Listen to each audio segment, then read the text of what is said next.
The rich come out on their corporate-owned media and they say demeaning, degrading, humiliating things about us. What if we gave that additional unemployment benefits to employers to incentivize people to go to work? Well, what if we just cut off the unemployment? I mean, hunger is a pretty powerful thing. The whole self-care movement is a little, I mean, my mother, she worked by the time she was 12 during the Depression. If she heard the self-care thing, I think her head would explode.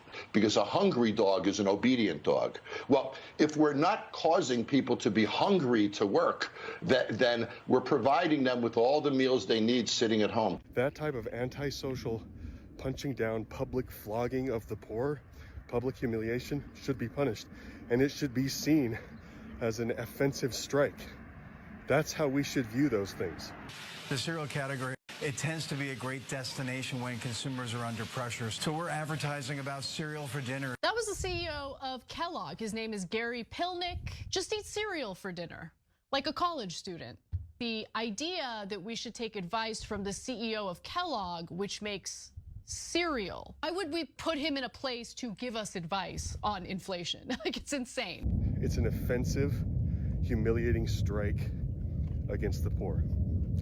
That's how it should be viewed. Oh, you know what? You guys are broke? Eat Frosted Flakes for dinner. They've raised the price of all their products by 28% over the past few years because they could. They just want more profit. There's really only 10 companies that fucking own it all. And we start with Kellogg. Why? Because you were the most recent dick. We start this April 1st, turning April Fool's Day into Fuck You Fool's Day, for 3 months to teach them a lesson that our demand is you raised your prices by 28%, lower them by 25%, or we'll keep going. We buy the alternatives, and after a quarter, we see if they've met our demands. There's no reason for you to have jacked up your prices the way you did, except to screw us. And you know what? Now we're gonna screw you. And then hopefully one of those other 10 companies is dumb enough to raise their hand with another fucking let them eat cake idea, and we go after them next quarter. It's a way to use our wallets to show them they cannot continue doing this to us. April 1st, we start to boycott Kellogg's as much as we possibly can, divest, and as much as we possibly can, strike.